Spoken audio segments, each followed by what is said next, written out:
Welcome back to Hogi Gardens. Here's an early morning shot of some of our nursery stock. Kind of neat to see the clouds hanging over the lower valley. Most of this nursery stock will be planted in the gardens.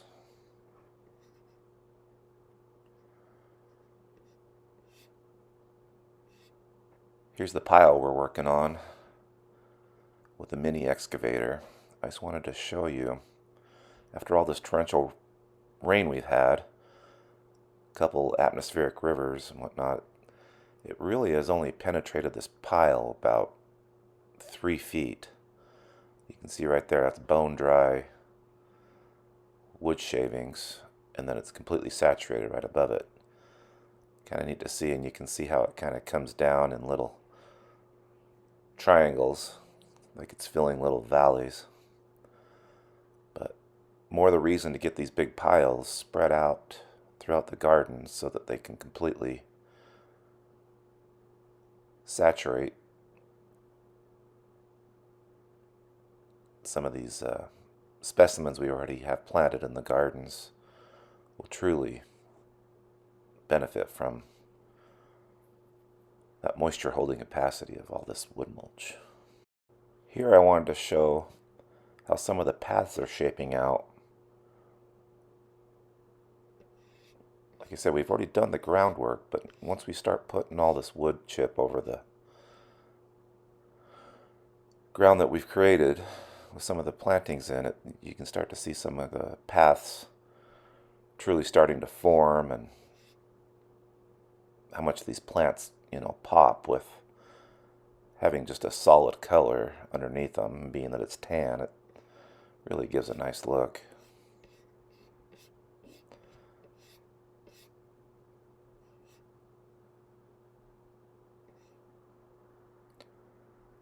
And here you can see where we're coming to a transition, so you can see some of the untouched onto the right side there.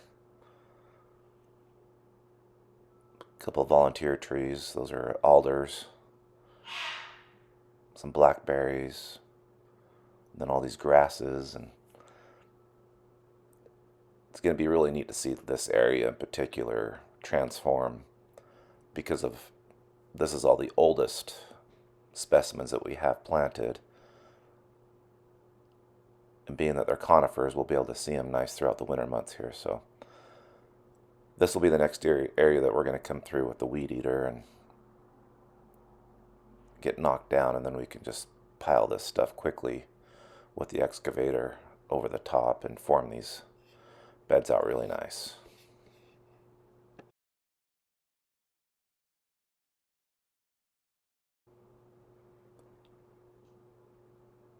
So here's another look of the area that we're currently working on with the excavator.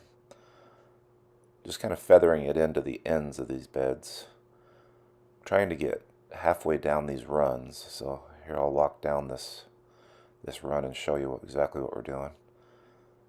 So we're pushing the mulch down this path, and then we use the excavator to throw it on the beds.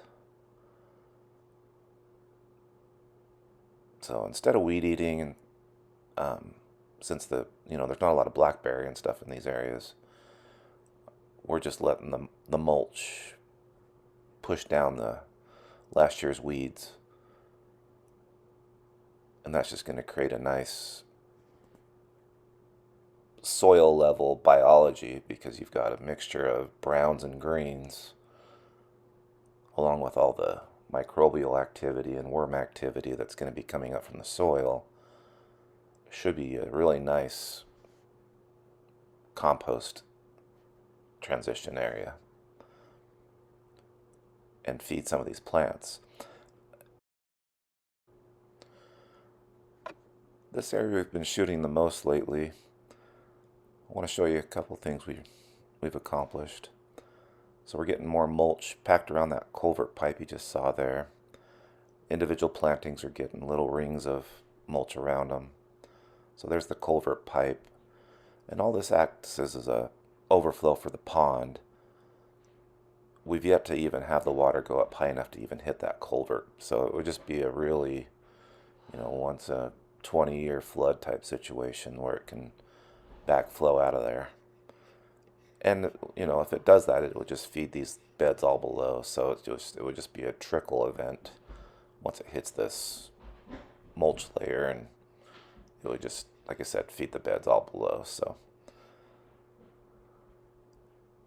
we have yet to have January 2nd a hard freeze. So no ice layers over the top of the pond. That's why those lilies are still sitting there. Normally this time of year they would be frozen and gone at this point. Showing you how we're getting the mulch right to the pond level, and it's going to be, held back by most of all the sedge grass, and there's some cattails in there. So it should give a nice look year-round. This is our newest pond area. Well, like I said, we've shown this area quite a bit, but I just like to give updates. This had quite a bit more water in it from the last big atmospheric river we had. So it looks like this is probably more of a holding point for what the water level will be, which isn't very good, but we can improve that by packing some clay on the walls, and just like we've had to do with this pond, and you can see what this pond looks like now. So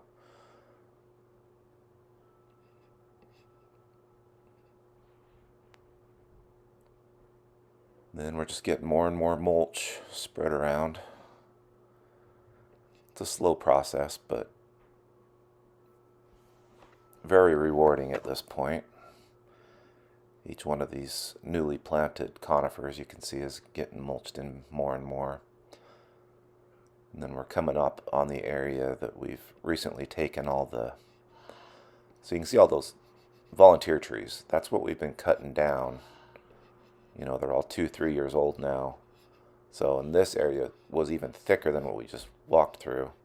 So this was all cut down with a chainsaw. Hauled off to another area where we're making a hugelkultur mound. There's the Chief Joseph.